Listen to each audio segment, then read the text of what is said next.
Bom dia, quer dizer, bom dia porque eu estou gravando nesse horário, né, ainda pela manhã deste dia 28 de março, né, sábado. E hoje, dando continuidade às discussões em torno à questão da pandemia de coronavírus no Brasil, né, e no mundo, mas eu quero, logicamente, enfocar o nosso caso, né, gostaria de discutir com vocês, tá? As últimas decisões tomadas pelo governo federal em torno ao controle da pandemia, tá? Ou da ausência de controle. Tá? Quero discutir alguns pontos e vocês podem emitir, né, seus comentários no vídeo. A minha intenção não é me tornar youtuber nem de longe, a minha intenção é apenas trazer algumas reflexões acerca do momento histórico que estamos vivendo. E eu entendo que nós, enquanto pesquisadores, cientistas, pessoas que têm um certo discernimento, têm obrigação de se comunicar com a sociedade e de informar, né? Então, se você quiser, pode deixar aí o seu like, né? E pode também se inscrever no canal, tá? E a gente pode trocar ideias acerca do assunto que eu estou discutindo hoje. Bom, eu quero começar a falar de dois temas. Né, o que a posição política, né, do governo Bolsonaro em torno da questão do controle da pandemia revela. Né? E um outro ponto é justamente se esse posicionamento revela também traços, né, de fascismo, nazismo no governo Bolsonaro. Vamos falar um pouco disso, tá bom? Então vamos lá, para o primeiro ponto. Bom, em primeiro lugar, o governo Bolsonaro foi um governo que se encontra nesse momento, segundo as análises, né, dos mais especializados cientistas políticos, jornalistas políticos, né, e outros pensadores, um governo que está isolado politicamente. Parece-me que isso vem desde o seu início de governo, porque ele tem uma dificuldade muito grande em dialogar com o Congresso Nacional, né, e com outros políticos. Bolsonaro foi eleito, logicamente, a partir de uma pauta da antipolítica, o que me parece bastante enganoso, uma vez que ele está na política há muito tempo, né? Muitos mandatos como deputado, toda a sua família é uma família de políticos. Então, dizer que Bolsonaro não é político é, no mínimo, uma mentira, né? Sempre foi político e sua família toda, seus filhos todos têm cargos políticos. Dizer também que Bolsonaro é alguém que foi eleito para acabar com a mamata também é outro engodo, né? Todo mundo sabe que Bolsonaro sempre viveu da mamata, né? Pois sempre teve cargo político. Primeiro foi militar, né, aposentado por conta da sua incapacidade, né, para ser militar, e isso está contido nos autos dos processos, né, pelo qual ele acabou sendo excluído das Forças Armadas. E, além disso, colocou todos os seus filhos na política e, até onde eu sei, nunca ninguém nessa família, nunca ninguém trabalhou, nunca ninguém produziu nada, nunca ninguém pagou imposto, é só gente que viveu da mamata. Eu sei que o séquito do Bolsonaro acredita piamente, cegamente no que ele diz. Afinal, né, todo líder que se promove a partir do fanatismo, né, não quero aqui discutir Weber, vou deixar aqui para os cientistas políticos resolverem esse imbróglio, né, se Bolsonaro é ou não um líder carismático, né, que consegue reunir um séquito, mas se você partir da definição de Weber em torno à questão do que significa a dominação carismática, que seria a dominação do demagogo, né, ou do profeta, enfim, Bolsonaro pode se qualificar, né, como um demagogo, né, alguém que se apresenta como portador de notícias novas e de práticas novas, quando na verdade é alguém tão velho contra a própria política. Mas há uma crença que de Bolsonaro difundiu, que é a ideia de que é possível fazer política sem a política. Isso a gente sabe que não é possível, né? A política só é possível dentro da política. E a arte de governar é uma arte de fazer política, é uma arte de negociar. Só que Bolsonaro, como é uma pessoa que tem uma lógica e uma racionalidade muito limitada para fazer a política, acabou por optar pelo isolamento, né? Enfim, não sei se a palavra certa seria essa, optar, mas como ele se elegeu a partir de uma pauta da antipolítica, então ele optou por não fazer a política, segundo ele, da política tradicional. O que foi um erro, né? E tem se mostrado. As decisões e os discursos de Bolsonaro feitos nesta semana em torno da questão da quarentena imposta por prefeitos e governadores nas unidades da federação e nas diferentes cidades do Brasil a fim de evitar a proliferação do vírus, demonstrou que Bolsonaro tem muitos problemas com relação ao protagonismo de outros políticos na condução desse processo. A sua reunião com os governadores do Nordeste deixou isso muito claro, em que ele se alterou ante, né, a chamada feita pelo governador de São Paulo, João Dória, né, que de algum modo, junto com o governador do Rio, apesar de todas as minhas críticas aos dois, não sou fã de nenhum dos dois, tem tomado posições que estão relacionadas, né, às recomendações da OMS, né, da Organização Mundial da Saúde. E, logicamente, o protagonismo de João Dória, ele tem incomodado muito o Bolsonaro, né? Assim como vinha tendo protagonismo o Luiz Mandetta, né, o ministro da Saúde, que Bolsonaro, nesta semana, resolveu enquadrar, e Mandetta teve que se calar, né? E agora já não me parece coordenar nacionalmente as atividades de combate à pandemia, né?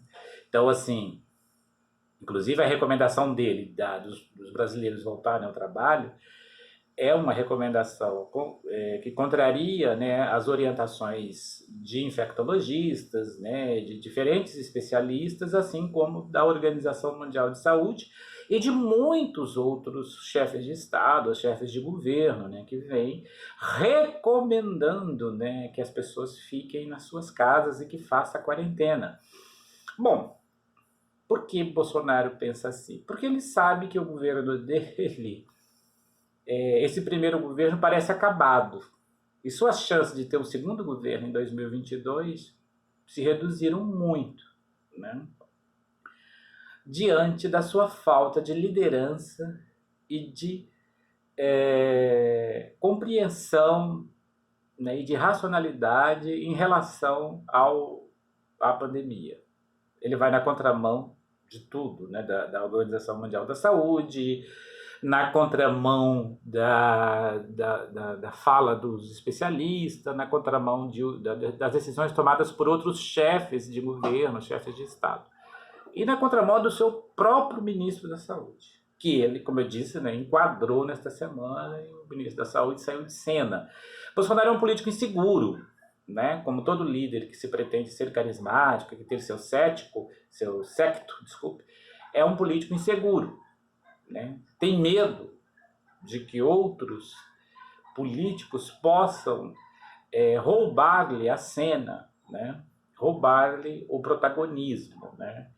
E ele tem o seu secto e ele fala muito para esse secto. E é muito interessante a gente observar que esse secto é composto principalmente, né, por setores das classes mais altas da sociedade brasileira, mas também por outros setores, né? Não dá para a gente dizer que não há pobres, classes mais pobres que estão compartilhando deste sentimento, acaba por, nesta semana, fazer aquelas manifestações, né, bizonhas até, pela volta do trabalho e pelo fim da quarentena. O caso curioso é que todos eles, né, estavam fazendo manifestações de dentro de seus carros luxuosos, né, dentro do ar-condicionado e tudo mais. Ninguém teve coragem, na verdade, de ir para a rua e apertar a mão do outro, abraçar um ao outro, né? No fim, assim, todo mundo acha que o vírus não é relevante, mas no fim das contas, todos eles têm medo, né, de contrair o vírus, né? A questão aqui, e eu entro no segundo ponto, que me parece relevante, é a solução encontrada por Bolsonaro e seu séquito com relação à pandemia e de como evitar o contágio, de como expandi-lo, né? Então, assim, essa solução é uma solução muito parecida com a solução final alemã, né? Que é bastante discutido nesse livro do Bauman, né? O Mal-Estar da Pós-Modernidade, que eu acho muito interessante, em que ele aponta que a solução final alemã era uma solução que foi a solução nazista, né, do século passado, foi a solução de eliminar do quadro os elementos, né, que manchava esse quadro, né?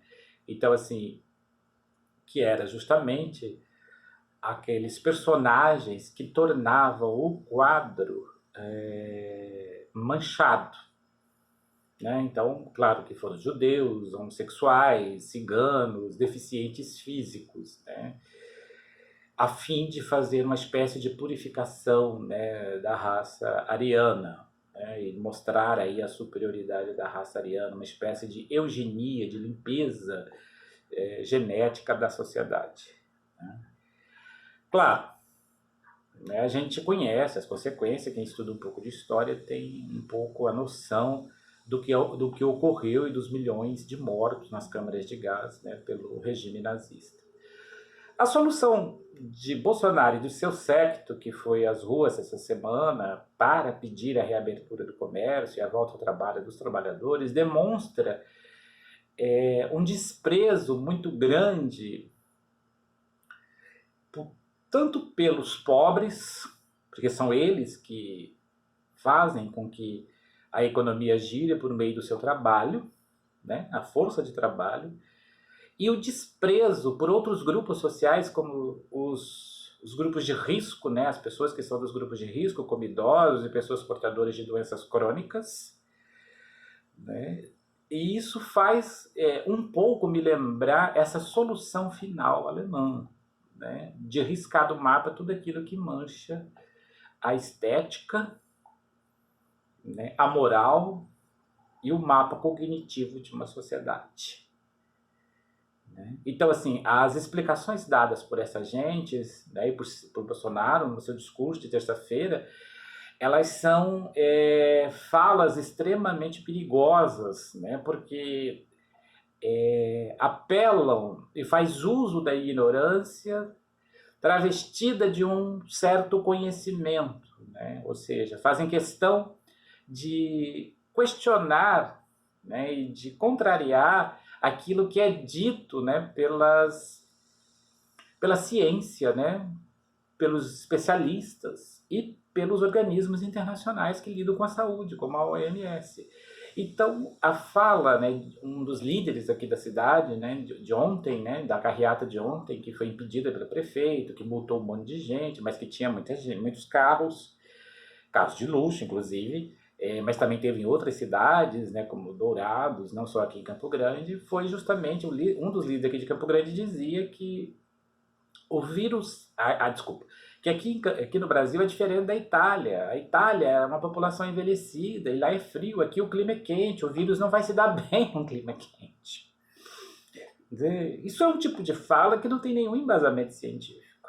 Ou seja, e mesmo que essa outra ideia de que o vírus vai atingir principalmente pessoas que iam morrer mesmo, então só vai antecipar a morte dessas pessoas. Qual é o problema? E muitos nas redes sociais têm defendido essa tese. Não, vai matar velhos, pessoas que daqui a 2 meses, 3 meses irão morrer. Como é que a gente sabe disso? A gente não sabe disso. Você que é bolsonarista, por exemplo, sabe, gostaria que seu avô, seu tio, que você tem vários idosos na sua família, pode ser que você tenha, normalmente a gente tem, todo mundo tem, todas as famílias têm idosos, gostaria que seus idosos pagassem a conta? Né? Gostaria que eles morressem para você salvar o seu pequeno patrimônio ou o seu grande patrimônio. Os idosos são a bola da vez nessa solução final adotada pelo bolsonarismo. São, assim como os judeus, assim como os ciganos, os homossexuais, os deficientes pagaram a conta no nazismo. Cabe aos idosos, aos grupos de risco, aos pobres que se amontoarão dentro de transporte público para chegar ao trabalho, correndo risco de se contagiar, de se contaminar e de aumentar os números da pandemia. Veja bem, ainda não estamos no pico, né? Abril não começou ainda, e abril, segundo as estimativas, será o pico da contaminação, do contágio, né? Então, essa solução encontrada, né, que ele chama de isolamento vertical, não foi recomendada em nenhum lugar, por nenhuma autoridade.